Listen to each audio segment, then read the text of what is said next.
እሺ ከ18 ዓመት በታች ሆናችሁ ውጡ። ጆሮአችሁን ለመያዝ ሞክሩ። Okay. If a woman inserts the penis of an animal, she must perform ghusl. አንዲት ሴት የእንስሳ ብልት በሷ ውስጥ ብትጨምር ትጥበት መፈጸም አለባት። If she inserted a severed penis, there are two opinions. The sound of which is that she must perform ghusl. ይሄንን በአማርኛ ተርጉሜ maybe ላሳያችሁ።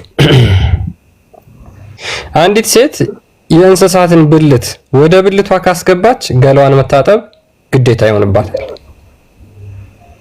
ካልታጠባችሁ ሐራም ነው። ግዴታ መታጠብ አለባችሁ። ኦኬ። እንዲሁም የተቆረጠ ብልት ካስገባች ያንን ብልቱን ቆርጣሽ ካደረግሽ በኋላ መታጠብ አለብሽ። እና እንዴት ነው ተማምነን እናንተ ቤት የምናድረው? እንደው ደሩ ብንባል ተኝቶ እንኳን እንቅልፍ ካልወሰደውም እኮ ወይን ሳያውቀውም እንደዛ ካደረግሽም ይላል።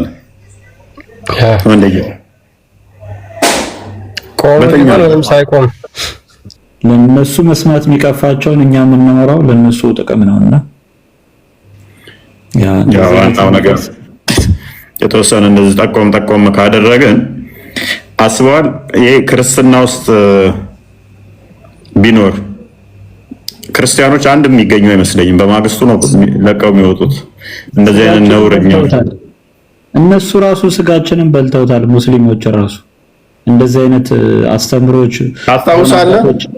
እንትን ላይ መጽሐፈ ቀሌሜንጦስ አፑ ላይ በስተት ሴጋ የሚል ቃል አግኝተው አፑ ተሳስቶ እንትን ሲል ሴጋ የሚል አለ። በክርስትና መጽሐፍ ቅዱስ ላይ ያው ሴጋ የሚል ቃል አለ ብለው 3 ቀን 4 ቀን ላይ የገቡበት ትልልቆቹ ኡስታዞች እንዳለ ተሰብስበው አስታወስክ? አዎ አስቱ ቪዲዮ ደርሶኛ አይቻለውና ተጋርቸበት ነበር ነው ቪዲዮ የአንድ የቃል ስህተት አግኝተው 3 ቀን 4 ቀን ሴጋ በክርስትና ብለው ላይቭ 4 ቀን ገቡበት።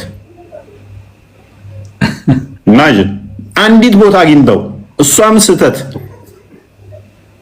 አፑ ላይ ነው ያለው። አንድ ቃል ስህተት አግኝተው ላይቭ እንደዚህ ተሰብስበው አንዱ አይደለም ያልኳችሁ ዘሆን ንጽጽር የሚሰሩት እየተሰባሰቡ በዚህ ጉዳይ ገቡ።